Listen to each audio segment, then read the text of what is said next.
అందరికీ I friends త్వరలో ఓటీటీలో రిలీజ్ అవుతున్న మూవీస్ అంటే చూద్దాం. హోస్టేజ్ ఆగస్టు 21వ తేదీ నుంచి అయితే నెట్ఫ్లిక్స్లో అయితే స్ట్రీమింగ్ అవుతుంది. ప్రేమ కథ ఆగస్టు 21వ తేదీ నుంచి అయితే ఈటీవీ విన్ యాప్లో అయితే స్ట్రీమింగ్ అవుతుంది. సూత్రవాక్యం ఆగస్టు 21వ తేదీ నుంచి అయితే ఈటీవీ విన్ యాప్లో అయితే స్ట్రీమింగ్ అవుతుంది. మారేసన్ ఆగస్టు 22వ తేదీ నుంచి అయితే నెట్ఫ్లిక్స్లో అయితే స్ట్రీమింగ్ అవుతుంది. కొత్తపల్లిలో ఒకప్పుడు ఆగస్టు 22వ తేదీ నుంచి అయితే ఆహా యాప్లో అయితే స్ట్రీమింగ్ అవుతుంది. F1 ద మూవీ ఆగస్టు 22వ తేదీ నుంచి అయితే అమెజాన్ ప్రైమ్ వీడియోలో అయితే స్ట్రీమింగ్ అవుతుంది. బాక్సాలే ఆగస్టు 28వ తేదీ నుంచి అయితే ఈటీవీ విన్ యాప్లో అయితే స్ట్రీమింగ్ అవుతుంది. జూనియర్ ఆగస్టు 29వ తేదీ నుంచి అయితే అమెజాన్ ప్రైమ్ వీడియోలో అయితే స్ట్రీమింగ్ అవుతుంది. హౌస్ మేట్స్ సెప్టెంబర్ 5వ తేదీ నుంచి అయితే G5లో అయితే స్ట్రీమింగ్ అవుతుంది.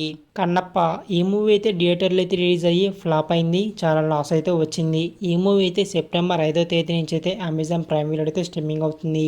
కాన్ఫిడెన్స్ క్వీన్ సెప్టెంబర్ 6వ తేదీ నుంచి అయితే అమెజాన్ ప్రైమ్ వీడియో అయితే ఈ మూవీ అయితే స్ట్రీమింగ్ అవుతుంది. జెన్వి సెప్టెంబర్ 17వ తేదీ నుంచి అయితే అమెజాన్ ప్రైమ్ వీడియో అయితే స్ట్రీమింగ్ అవుతుంది. ఇవన్నమాట త్వరలో ఓటీటీలో రిలీజ్ అవుతున్న మూవీస్. ఈ మూవీస్లో మీరు ఏ మూవీ చూస్తారో కామెంట్ చేయండి. అలాగే వీడియోకి అయితే లైక్ చేసి మన ఛానల్ అయితే సబ్స్క్రైబ్ చేసుకోండి.